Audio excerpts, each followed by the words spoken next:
more literature. Hey everyone, welcome back to my floor. As you can tell, I am sick once again. As you can see, my Outer Wilds Design Works book came in.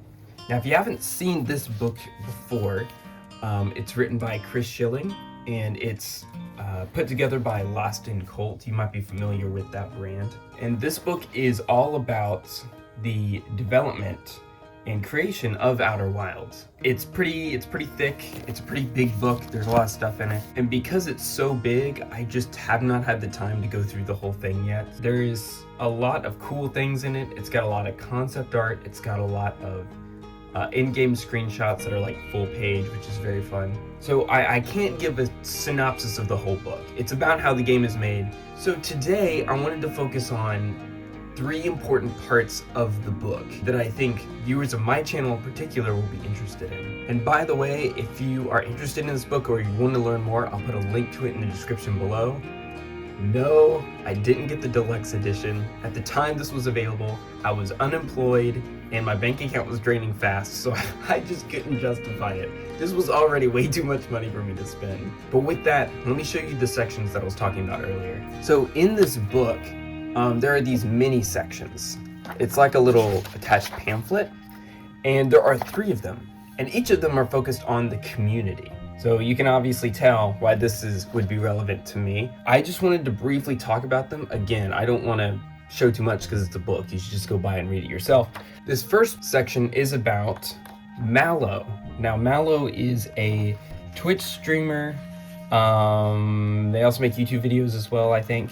But primarily, they make lots of Outer Wilds, I wouldn't say merchandise, not official merchandise, but really, really high quality decor and furnishings. I don't know how else to describe it, but obviously anyone that I talk about in this video, I'll put a link to in the description. They make really, really cool Outer Wilds decorations. So if you've ever seen the like wall-mounted Nomai mask, or the Stranger Raft coasters. Those are all made by this person. But each of these sections talk about what Outer Wilds means to them, how they got into sort of the niche of Outer Wilds that they're currently in, and oftentimes how they got connected with Mobius Digital, which is very, very cool. The second community member that this book points out is our very own Lore Explorer. So those of you that have watched this channel will probably know who Lore Explorer is, but is one of the most important Outer Wilds only YouTubers. Lore Explorer's done other things, but Outer Wilds is the main thing, going over the theories and what the game means to them. And there's a whole section here about what Outer Wilds means to him and what it took for him to build the theory videos. Goodness, I did not realize how sick I was. I like this right here. He admits that it was taking him around 20 playthroughs of going through that ending to realize what it was trying to convey, or at least to resolve. That is very apt. The ending of Outer Wilds is interesting because it's super confusing and just kind of random, and yet you still walk away feeling like you learned something.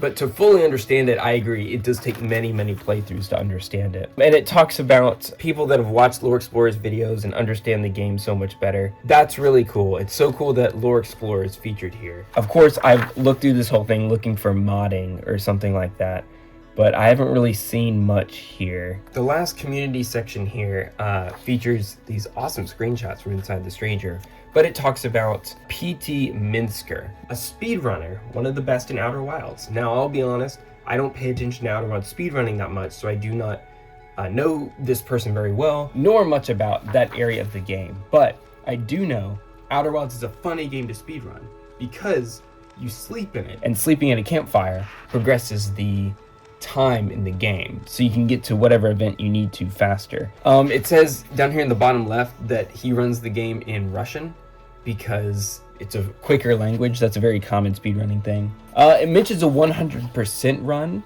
where they need to complete every ship log. That sounds miserable. I'm sure there's something pretty fun about that. Oh, and it also mentions scout boosting here.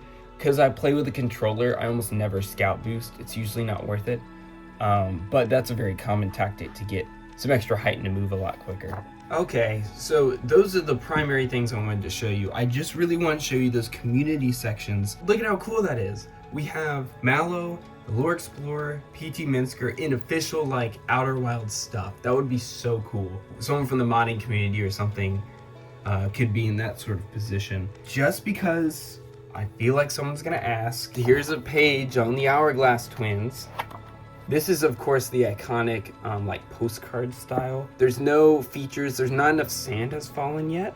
Although I will mention, if the sand is impacting right here, this shallow into the canyon, that means that there has to be a lot of sand on Ember Twin, but we don't see any towers on Ash Twin, which means it still has all the sand. So what gives? All right, I think that's all I'm gonna mention about the book. I realize I did not cover a ton of the actual content of the book, but it just feels weird for me to do that. I just got a lot of cool text in it. And maybe when I finish reading through it, I'll have more to share. But for now, this will go, I guess, with the rest of my merchandise. But that's all for now. Thanks for putting up with my sickness and checking out the cool things in this book. Thank y'all so much for watching this video, and I'll see y'all in the next one.